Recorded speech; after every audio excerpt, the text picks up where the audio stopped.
Quiet. All ready to go? Yes? Everyone ready? Yes. Okay. All right, so today I'm going to brief you on the details as I know them and as we know them involving our officer-involved shooting that occurred on January 25th at 2546 Bahama Drive. This is the first officer-involved shooting involving a Dallas police officer in 2023. On January 25th at around 12:30 p.m., Dallas Police fugitive unit officers were in the area of 2500 Wilbur Street on an unrelated investigation. While on Wilbur Street, officers received a wanted persons bulletin and learned a suspect wanted for capital murder out of Farmers Branch was on the same block. At around 2 p.m., officers located the suspect, 18-year-old Joey Freyer, on Wilbur Street, seated in the front passenger seat of a car driven by an unknown male. The fugitive unit members, officers Joshua Gonzalez, Richard Witt, Scott Neal, Victor Lucas, Aaron Hale, and Elliot Howell, followed the car for about an hour, allowing additional resources to respond and to find a location to arrest Freyer. Officers followed the suspect to 2546 Bahama Drive, the Bahama Glen Apartments. At around 2:55 p.m., officers attempted to take the suspect into custody in the parking lot, and a drone was deployed to assist officers. At around 2:59, as part of a high-risk apprehension, fugitive unit officers gave repeated verbal commands and deployed a distraction device, a flashbang, for the driver and Freyer to exit the vehicle. The driver got out of the vehicle and was taken into custody. The suspect refused to show his hands, exit the vehicle, or follow commands. At 3:01 p.m., fugitive unit deployed pepper ball rounds. The suspect still did not exit the car.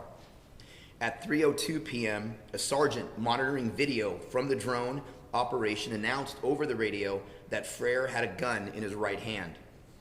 Also at 3:02, a second flashbang was deployed, and Freyer is seen with his gun and fires at Dallas police officers at least twice. The officers returned fire, hitting the suspect multiple times. Freyer ran from the car and fell to the ground, ultimately dropping his weapon.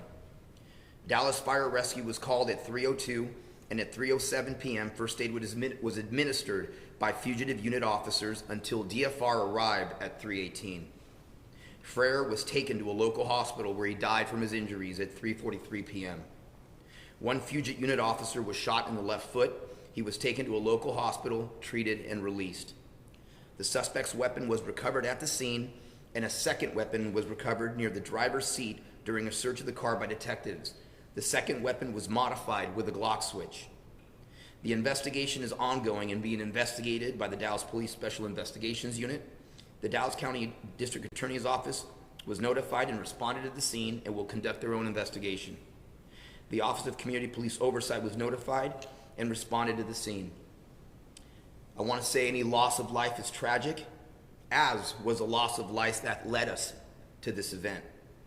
Unfortunately, suspect Freyer dictated this unfortunate outcome. But it's also a tragedy for our officers who were involved that night. This is never our intended outcome. Our fugitive unit works day in and day out, taking our most violent offenders off the streets of Dallas.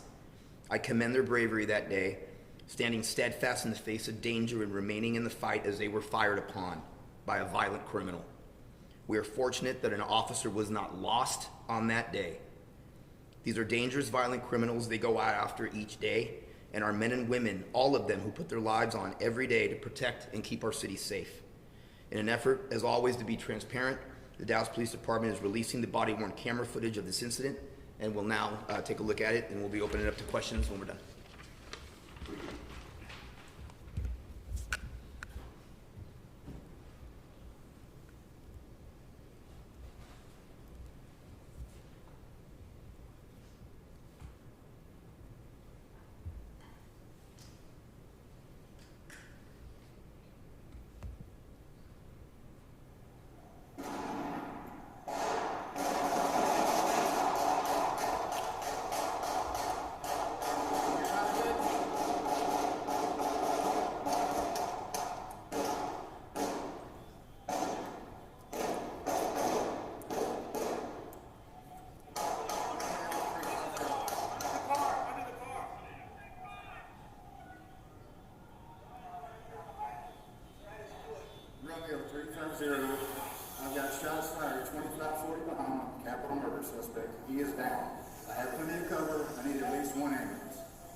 You didn't turn it down his leg.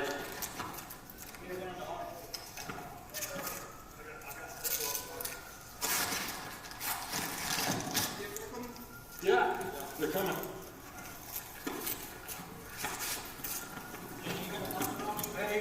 Yeah, I know.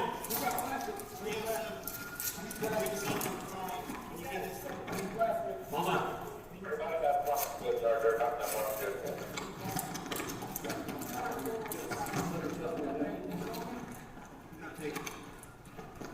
I gotta take over here.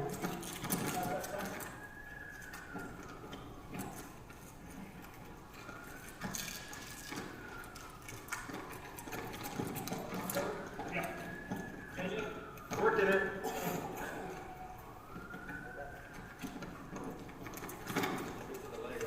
Yeah, you know the one on his left leg.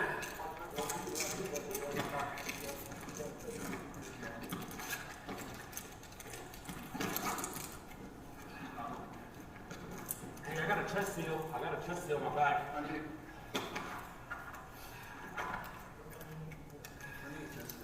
I got a chest seal.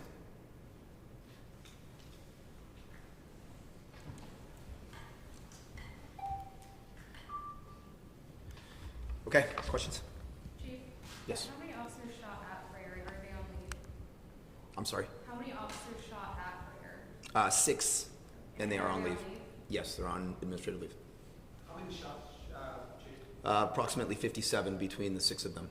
Chief, can you please talk to our community, Chief? After we saw this, there's a lot going on, obviously. I don't know how many, you said 57 shots fired. Talk to maybe the community, and which includes critics who would say, that sounds like overkill. That was brutal. That was a lot. What do you say to that, Chief? I'd say a few things. I would say number one, that was rounds. Each individual officer was there, felt fear for their lives. We had an individual wanted for capital murder that was involved in the murder of an innocent resident of the city of Farmers Branch, who was given every opportunity to surrender peacefully. The officers were very slow giving commands. The individual then decides to shoot at police officers. A wanted murder suspect decides to shoot at police officers. I'm not quite sure that individual would have ran away with that gun into that neighborhood if that's something we want.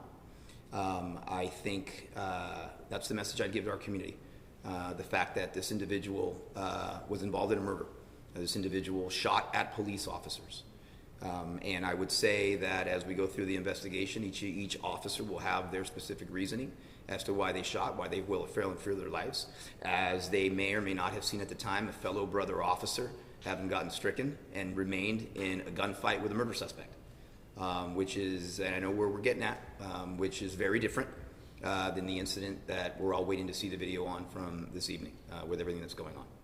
Chief, can you talk a little bit about that, about this video? You know, I understand, I'm not naive, that there'll be some questions about Memphis, but let's cover this and then we'll get back to that, Rebecca. I think you had one more. Yeah, out of the 57 shots, more or less, how many were from the suspect? At least two.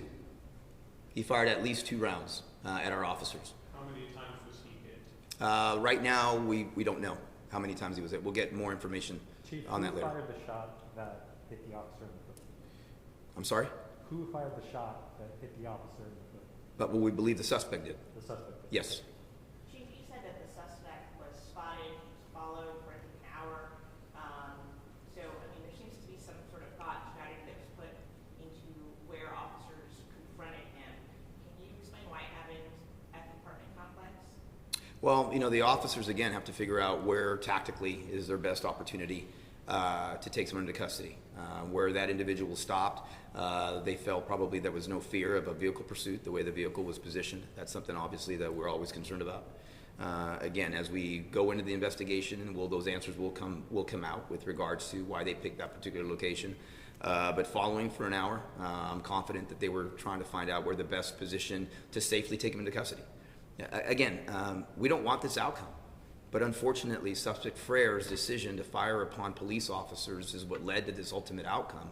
Had he surrendered, just like the driver did, we wouldn't be here today. But those questions will get answered as the investigation's ongoing. Where all did they go? Where all in this hour, where all were your officers, the detectives, what kind of locations, I guess, that led them to? Well, in the area. I mean, I don't know specifically. Again, we're just a few days into figuring out exactly where they were at. I just know they were in the area there. They heard that this individual was also in the area that was wanted, and that's why they switched. They switched onto him. And I'm sorry, I didn't want to cut you off. What'd you say? Has the department been in contact with the suspect's family, and were they given an opportunity to watch the video? The family has. Of the 57 shots that were fired, forensics will take some time. This was in the middle of an apartment complex. Walls, apartments, other things, we determined the bullets that missed their mark. I'm sorry? In terms of the danger to residents at the apartment complex, have we determined how many did not? If you saw that the one wall, there was like I'm imagining it's a wood wall behind where the suspect was, where he finally went down. Looked like it had some strike marks on it. But again, it's unfortunate that it happens here. But again, as officers are getting fired upon, they also have to weigh the perspectives of this wanted murder suspect getting out into that neighborhood as well with a firearm. And so, yes, we're always mindful of our backdrops. And fortunately, no one else was injured in this instance. How Chief, long what else ago, can- were y'all? Yes, sir. What else can you tell us about the capital murder warrant that Frere was apprehended for? All I know right now is that it was a home invasion that had occurred that the suspect was involved in that cost the life of an innocent resident of Farmers Branch. How long have y'all been in this, I guess it's a standoff at this point, and during that time, were y'all able to go to this immediate area to get residents to safety, or at least let them know, hey, get away from your windows or whatever? And also, the drone, how, is this like, I'm sure y'all use it a lot, but, I mean, this seems to be very pivotal and very important in this case, where y'all could see exactly what was in this guy's hand. Yeah, well, I'll say, obviously, if this would have been a regular barricaded type of suspect, if this would have drawn out, we would have done our best to try to message. It happened very quickly at this time, so it was very difficult to get that. As far as the drone, yeah, it was an incredible tool for our men and women that are out there in this particular case, and for all those officers to know that the suspect was armed. Obviously, he had been giving commands of surrender, and for the drone to actually have seen the suspect with the weapon still in his right hand after that, it certainly gives the officers a moment to understand that this individual may take fire, or they may take fire from this individual. So it was an incredibly important tool. In your experience and expertise, is there any protocol not being followed in this video? Well, as I say right now, I mean, from a 64,000 foot level, when individuals shooting at officers and the officers feeling fear for their lives, obviously, we'll look at this as we look at every other case to see if there's things from a training perspective that we can do. But again, as I stand here, I think we're fortunate that we did not lose a Dallas police officer, not only from the round that he shot that hit one of our officers in the foot, but had the Glock switch weapon been used that this individual had access to, things would have been a lot worse as well. It's unfortunate, loss of life, but we're fortunate also that we didn't lose a Dallas police officer in this instance. What can you tell us about the weapon, Chief? The weapon, was it a K. It was a handgun, but a 9mm? 9mm semi-automatic. Was it a stolen weapon or what, how he got the weapon? That I don't know of right now. I don't know if it's stolen or how we got it, but I know there were 2 weapons in the car. Chief, who was the driver and have they been charged with anything? We I'm not putting out the information on the driver just yet, and they have not yet been charged with anything. Was it the SWAT officers who were forming aid at the end of the video? The fugitive unit officers. Okay, and then, what amount of time elapsed between, I guess, stopping and the video picking up? Because I mentioned it took at least a minute to get the... Yeah, I don't know. I think I mentioned it in the briefing as the timetables here at, they started rendering the shooting started, 2:55, they got into the parking lot. well, hold on. At 3:02, a second flashbang was deployed and Frere is seen with his gun and fires. So he starts firing at 3:02, and at 3:07, first aid was administered by fugitive unit officers. How's your officer, sir, and is he going to be able to come back to full duty? And can you tell us like how many years he has on force? We'll get all the information on their names and the years they have on the force, but yes, I've spoken to the officer several times. He's doing well. He's in great spirits, and we're hopefully to have him back. Did you say he had a weapon with a Glock switch on it? There was another weapon with a Glock switch, which he had access to in the vehicle. And he did not. What is a modified Glock switch? What is that? So what a Glock switch does, a Glock switch transforms a Glock handgun into a fully automatic weapon. But that was not the one he used. That is not the one he used. And you mentioned this before, you have not determined how many times he opened fire with the 9mm that he did use? At least twice. So at least twice. Yeah, at least twice. Chief, could you talk now about Memphis? I know that you met with pastors yesterday, had a Zoom call with some of the local pastors. You've also sent out a message to the troops yesterday. Can you talk a little bit about the concerns and what you guys are doing to prepare for this tonight? Well, I'll say I've been in contact with Chief C.J. Davis from Memphis, from Major City Chief's perspective, with Tennessee Bureau of Investigation, as well as the FBI since last Saturday about things that were occurring and some of the timelines that were going to be occurring. First and foremost, really to prepare. I think really we got to prepare the community. I have not seen the video yet, but people that I trust that have been in law enforcement for a very long time have, and they say it's terrible. So the first thing is really to prepare the community, prepare our faith leaders, prepare our men and women for what they will see later this afternoon. That's number one. Number two really is in communicating the information to all parties involved with regards to what they're about to see. And if the video is what it has been reported as, to ask for calm and peace. Obviously, the officers, I commend Chief Davis, and I've told her this. I think she's done a remarkable job in the face of crisis, and how expedient she was and the department was in the administrative aspect of the case. The fact that the officers were terminated, the fact that the officers have been charged, obviously with the biggest charge being second-degree murder. And so, that obviously is something that, oftentimes it's not just the incident, but it's the manner in which we as police departments respond to that incident that we're often judged by. And I think the Memphis Police Department and Chief Davis has done a very good job at that. And then also, again, having to prepare our department for what we have seen before, hopefully asking for peace, but obviously being in the preparation that we understand. No one, if this video is what has been portrayed to be, no one is more upset about it. As we are as upset as a community as a whole is that our badge once again has gotten tarnished. We stand alongside our community for justice and frustration. And I believe that we want people to have that opportunity to vent, but to do so peacefully, that we're not going to tolerate lawlessness. Violence is not the answer. And we're doing our best to prepare for that possibility if it occurs. But we don't want that to happen. We hope that doesn't happen. We hope that it's peaceful here. I've been in contact several times with my colleagues around the country and in Canada that are also preparing and messaging and doing very similar things that we've done here. And so, obviously I won't get into tactics or what we're doing to prepare, but we feel that we have done our due diligence with regards to ensure the safety of the city if this and do what we can to ensure the safety of the city in the event that things go awry. What was the response from the faith leaders that they say they would stand alongside you and ask for calm as well? Well, I think I have, yes, I've gotten that sense also. I think the fact that, just being transparent, we're not, there's no sugarcoating this. Again, I have not seen the video yet. And so I'm waiting to see the video just as you all are, as other community is.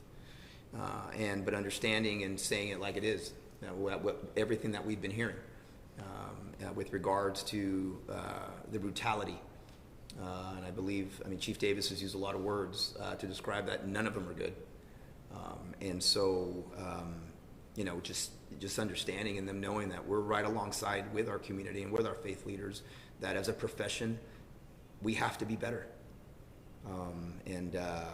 And so that's really what we're preparing for, what our men and women are preparing for. But again, I don't want to sit out here and think that we're on, expecting things to go poorly. We expect things to go well. We expect our community to understand that accountability is being taken here at its highest level. And we truly hope that we can do this. If things occur, we hope that they're peaceful. Chief, do you think that, a situation like this and what we're about to see, does it kind of give you a sense that it's kind of 2 steps forward, 10 steps back for all that you've done here in Dallas to build that trust in the community? Does this kind of set you guys back? Well, again, and I'll say this, obviously the charges in it by themselves, the administrative firing of the officers is one thing. Seeing the video will be a completely different thing. All those things put together, I will tell you, yes, it does take us all back. We often say this, and it's not cliche. What happens in one part of this country affects us all, which is why Major City Chiefs Association has been in such close contact all week about what can occur. Obviously, keeping in mind the intelligence and seeing where things can be happening, but certainly sets us all back. We've done a lot in our community here in Dallas. We're out with our community constantly here in Dallas, but we know that we're going to have to continue to build on that and try even harder, as well. We also stand by the honorable men and women of the Memphis Police Department that risk their lives every day that aren't indicative of those 5 individual officers. That's important to remember also, that community needs their law enforcement, needs their honorable men and women too. I often say this, our communities want us to be just, and we will be. Our communities want us to be professional, and we strive to be, but they never want us to go away. I've been there, I've seen it, and we just have to continue to build on that. And so we won't stop. This incident is not what's going to be the catalyst for us to continue our community outreach. We've done it before. We will do it again, and we will continue to strive to do that so that our community understands and recognizes that when we're right, we're right. But when we're wrong, we will hold ourselves accountable. And I think we have done that here in Dallas, and we will continue to do that here in Dallas. Anything else, guys? Last question. Chief, can you confirm the name of the officer who was shot in the foot? I can get that for you after. Yeah, we'll get it for you. Okay, thank you. Thank you.